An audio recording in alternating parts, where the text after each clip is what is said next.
The Oblivion remaster seemingly is upon us. We have more information here about the release time, the release date for this game, which is going to be a huge shadow drop. So we will look at that. Xbox Cloud Gaming has grown. We have some interesting data as to where people are playing, just how much it has grown from Phil Spencer himself, as well as from information that came out at a GDC talk. Assassin's Creed Shadows looks like it's going to the Nintendo Switch. We have a big sale at Xbox, as well as Star Wars Zero Company. We get our first look at this RTS game that is releasing here for all of the platforms, and it was announced at the Star Wars Day celebration. And then we have some more information about Cyberpunk 2077, as well as Marathon, an update potentially on what the price is going to be and why Bungie is going here with that price. So we will talk about all of that. But before we do, if you enjoy daily gaming news, 8 a.m. every day, make sure to hit the subscribe, share the video, like the video. But for now, let's jump into it.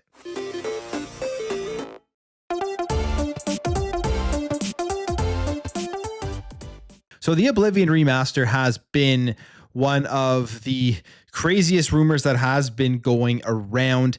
And this is a huge game. This is a game that people love to play back with the Xbox 360. There's a lot of nostalgia for it. It was a great RPG. And the fact that they are making this game alone, remaster it, remaking it, whatever you want to say, is exciting for a ton of people, including myself. And it looks like they are actually going ahead and doing a shadow drop for this thing, which is to me a head scratcher, because I think this is a game that absolutely would do very well with a big marketing campaign and just getting people hyped up, showing gameplay before it's released, showing the improvements from the old game to the new game.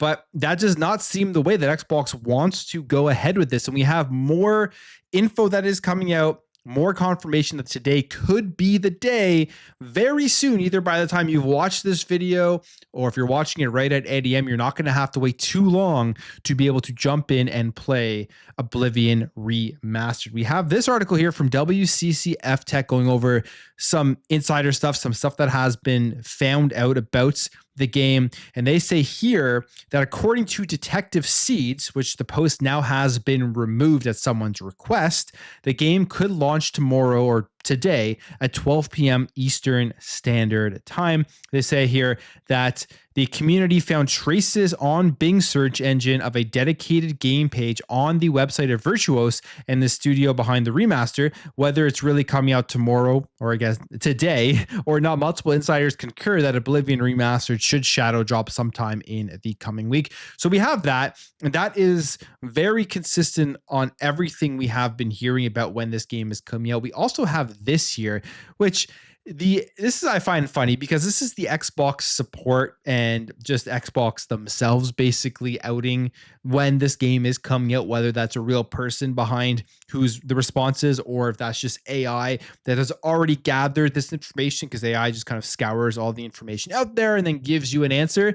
And that would mean that this information has been confirmed and is out there behind the scenes. And it's confirming here that the remaster is coming out at 12 p.m. Eastern Standard Time. This person tweets out here, Oblivion Remastered releases 12 p.m. Eastern Standard Time. And they have here with support.xbox.com conversing with them, saying, is that a new game? The response here is, yes, Oblivion Remastered is a new version of the classic game, The Elder Scrolls IV Oblivion, featuring updated graphics, improved gameplay mechanics, and all previously released downloadable content. So, I mean, we knew that, but cool that it's confirmed here by Xbox support. And then they ask here, so is Oblivion Remastered releasing tomorrow at 12 p.m. Eastern Standard Time? The response here, right from support.xbox, is yes, that's correct. Oblivion Remastered will be released tomorrow by 12 p.m. Eastern Standard Time. And you know what? Actually, the answer is right here. The responses are generated by AI, and they say may include inaccurate information. So they may not be correct because it is AI, but it's pretty interesting that the AI has come up with that time and that information for responding to whether this game is coming out. So looks like we're playing this game today. And if not today, I would say pretty much you can bet this week at some point, because maybe Xbox and Microsoft are looking at all this and they're sitting behind the scenes and thinking, well, we know that everybody already knows everything, so why don't we make them wait a bit longer than just surprise it with a shadow drop that nobody has been able to leak? Maybe they'll do that.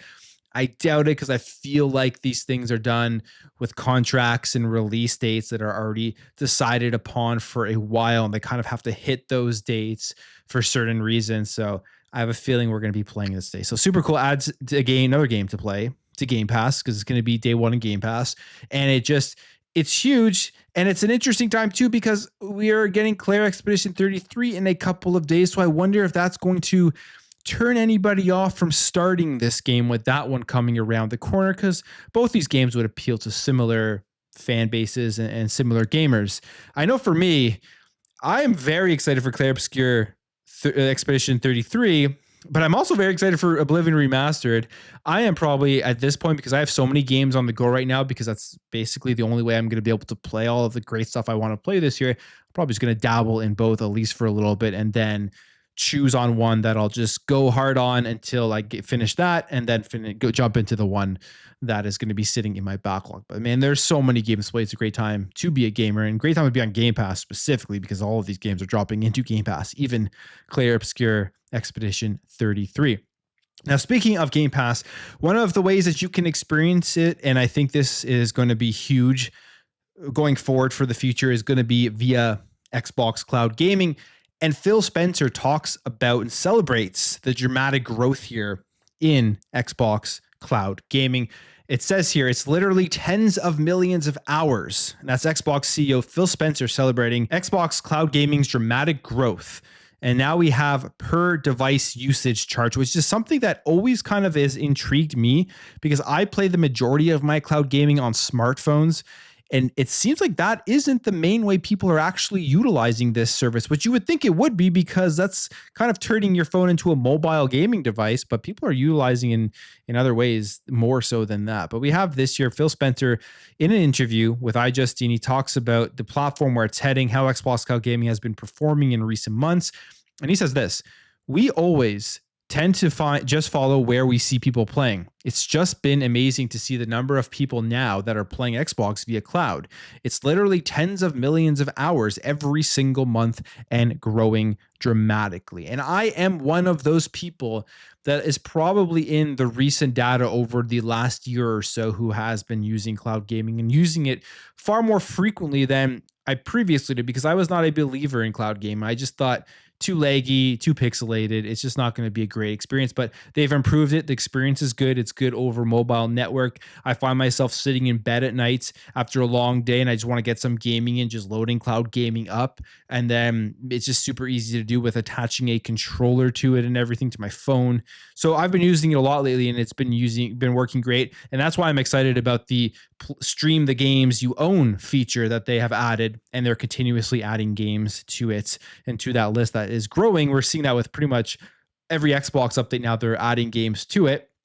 But where do people play cloud gaming? That's a question I've always had because it's available everywhere: browser, TV, your phone, even on your console. And it seems like it isn't the smartphone that is the number one place that people are playing cloud gaming. But the top places people are playing, there's 3 or 4 here that are the major spots. And I would say that probably 2 of them are not very surprising. The other 2, or at least one of them, is kind of surprising. But you have Xbox One consoles. That isn't surprising. And this just really shows the forethought and how this was correct, that people on their Xbox One, not everyone's going to go up there and upgrade to the next generation of consoles, but if you still give them access and ways to play all of the new games that you can play on a Series X and a Series S, they're going to stay invested in the ecosystem and they're going to continue to pay into it. Clearly, that is the case here. You're seeing the Xbox One consoles as a main place people use Xbox Cloud Gaming. The next one, Windows PC. Again, that was sort of surprising because that's via the browser. You would assume they're just going to xbox.com/play. Guess it's because people just don't have powerful enough PCs to play some of the games that are dropping. That would be the only thing. I feel like if you have a rig that can play these games, you're just going to download it. Then you have the Xbox Series X and S. That one is also very odd and surprising because those consoles can play all of the games that people are playing. So people are just opting into streaming on the hardware rather than downloading it natively, which will give you a better experience. And then this one here, the last big one, smart TVs. And this shows that investment into smart TVs makes a ton of sense. And that's why they're expanding out to LG and Sam started with Samsung. And they're going to probably bring that out to more smart TVs into the future. The other shocking thing here is that mobile, the little sliver here, is one of the smallest places that people are playing cloud gaming. And again, that's where I play my cloud gaming. And I just assumed that was the main way people played, because to me, it's a no-brainer to bring your game on the go with you on your phone. You can bring a controller, but there's also touch controls that are added into a lot of these games. So it's very convenient in that sense, but people are playing it in other places. The other thing he does talks about here is, or that is talked about overall, is that developing and leveraging cloud gaming, they say, including cloud-aware user interfacing for scaling on smaller screens, unlocking the 16:9 aspect ratio to adapt more screen sizes, and much more, because that's something you definitely see has to be worked on because you're on a variety of different screens. And then Phil Spencer also acknowledges some of the issues fans are running into discovering the Xbox ecosystem on PC, noting that they have a lot of work to do. And a source also confirmed here that the thing that we talked about last week, where Windows Phone games were showing up on the Xbox store, was a bug. And they say part of ongoing work to unify Xbox's store listing between console and PC. So not really anything to do with Windows Phone games, but it definitely has to do with where Xbox is going, giving you console and PC all in one place, no matter where you're playing. And hopefully that means all of your console games are playable and downloadable, or at least on the cloud as well on the PC. So that is something very good. They say, obviously, with people finding Xbox on PC, we have a lot of work to do there. We've teased and talked about handhelds, and I'm very excited because we both travel some, and sometimes you can't always take your consoles or whole gaming desktop with me. And then goes on here to say, but it is really about building the experience around the person, and that's the part that gets me most excited. Not a single device at the center. It's not one game. It is the player at the center, making sure all of your games are available, all of your save games, all of your entitlements are available wherever you go. So that's the future. Nothing really new there, but the ecosystem is going to be unified. And to me, that is a very good thing to look forward to on the Xbox side of things. All right, keeping on some Xbox news here, 100 plus games are reduced by 90 to 95% in the spring sale. Looks like this is now live. So if you're looking for some games to add to your collection, you have a lot of stuff here, from like the Amnesia collection to the Battlefield games. Going in here, Duke Nukem 3D, Lego games are in there as well. Mass Effect Legendary Edition, which is phenomenal bundle. Definitely pick that one up. The Middle Earth, the Shadow bundle. A lot of these games 90% off, very, very cheap. You can pick them up for like $2 to $10, and there's just always some great stuff there. Just the Suicide Squad Kill the Justice League. If you still haven't played that one yet, obviously that game was a failure overall, but for such a cheap price, it just kind of seems like a no-brainer to pick up and try some of these games. So I like these sales. I always pick up a bunch of games on these sales, adds to my backlog, and I eventually get to them. Although there are still many that I haven't gotten to. Sales just keep me engaged all the time. And they're doing ads now when you open your Xbox that you're either popping up on the whole screen, or you get a notification and it says that they found these games that are for you. There's a certain amount off. I don't know if anyone else has been experiencing that on their Xbox, but let me know. It works because I click it and I go see what games are on sale that I do want to end up playing. All right, a game we talked about last week that we were going to be getting to see here is Star Wars Zero Company. It is releasing here for all the platforms, Xbox as well, in 2026. And they did their official reveal for the gameplay. I think this game with this style of gameplay is essentially perfect. Like for a Star Wars game, you can do so much with these turn-based RPGs, real-time strategy games. Like it looks very good, looks very fun. It reminds me a lot of Gears Tactics, and I think it'll be one that I'm absolutely going to end up playing here and jumping into. From Bit Reactor here, Star Wars Zero Company. And here is what they say to the description for the game. Step into the shoes of Hawks, a former Republic officer who leads Zero Company, an unconventional outfit of professional for hire hailing from across the galaxy. Hawks and Zero Company are recruited for an operation that pits them against an emerging threat that will consume the galaxy if left unchecked. To succeed, Hawks will lead a team of uneasy allies who must set aside their differences to overcome nearly impossible odds. I think the game looks great. It looks like it's a Star Wars XCOM game, basically, which to me sounds fantastic. And I can't wait to see more about this game in 2026. I will definitely end up trying to play the game itself. All right, a couple more things here. Two Nintendo Switch 2 game updates, which it's pretty cool that these games are landing on the Switch 2, and then also a marathon update. So first of all, Assassin's Creed Shadows looks like it is coming to the Nintendo Switch 2, as a rating has shown up for the game from Peggy, and it shows here it's rated for the Nintendo Switch 2. To me, this is very impressive, but I'm not completely surprised because Ubisoft does a great job of getting their games onto many platforms as possible. They've done it in the past. They're doing it with Star Wars Outlaws. But Assassin's Creed Shadows is probably one of the best looking video games I've ever played, from the world and just how beautiful everything is. And the fact that they're going to be able to take this, which looks like it is like a next generation AC game for Xbox and PlayStation and PC. They're going to be able to take that, optimize it, and bring it down to play on the Nintendo Switch. Two, tells me that one, their secret sauce and what they're able to do is very good. And the other thing here is that since the Switch 2 is obviously much more underpowered than the Series X and the PS5, the NVIDIA DLSS and the NVIDIA card for the Switch 2 is going to allow developers to do some pretty big things here with games that are just releasing, or in games that are going to be releasing in the future. So I'm expecting basically big AAA games all to be launching on the Nintendo Switch 2. I'm also guessing here that it's relatively easy for developers to get their games to run on the Switch 2 with whatever Nintendo and NVIDIA has to offer them to scale their games down for that platform. Because Assassin's Creed Shadows, if it gets released on the Switch 2, it's very impressive to me. Even Star Wars Outlaws releasing on it is impressive. We've seen the trailer for Star Wars Outlaws on the Switch 2. You can tell it's a dumbed down version of the game, but the fact they're able to get such a big, vast, open world, beautiful game like that running, to me, is an impressive thing to see. Cyberpunk 2077, they say here, and it goes back to the secret sauce that is on the Switch 2, which will be NVIDIA DLSS. Cyberpunk 2077 is the first Nintendo Switch 2 game to use NVIDIA DLSS. And it says here, in the latest episode of their weekly podcast, the tech experts at Digital Foundry revealed they received official confirmation from CD Projekt Red that Cyberpunk 2077 on the Switch 2 uses a version of NVIDIA DLSS made available for the hardware powered by Tensor cores.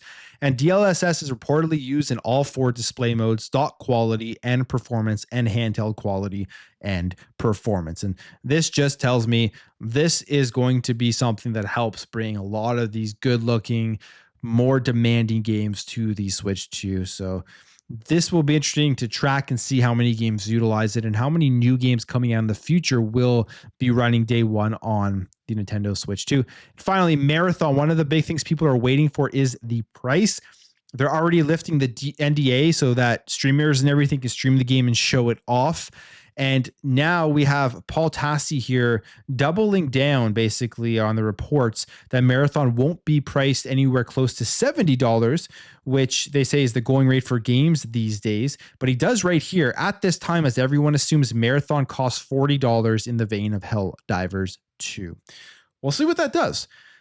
We saw how that did not help Concord. Concord should have been free to play. I don't think Marathon is anywhere near in the same boat as Concord. I think it already has an audience. It already has an audience that's going to be relatively big because it is a Bungie game. You're going to have the Destiny crowd. I think the game does look fun, and I think it will be okay. Although there are a lot of people saying that this game is going to fail right off of the bat. I don't believe it. And I don't know if $40 is going to deter that crowd from wanting to purchase the game. I think it should be okay. It'll probably be similar to Helldivers 2 in the sense that the people that want to play it are going to go out there and buy it, and they're not going to be turned away because of it being a brand new IP from a developer that's kind of unknown, and then all the things leading up to the release, all the negativity. I feel like it won't be the same, but we'll end up seeing, I'm sure we'll see a lot more about this game in the next couple of weeks and everything. As this NDA, I believe, is off this week, I'll be checking it out and seeing if there is something there that will entice a lot of people to jump in and play. But on the video there, if you did enjoy this video, hit that thumbs up. If you're new here, hit that subscribe, and I'll catch you guys in the next video.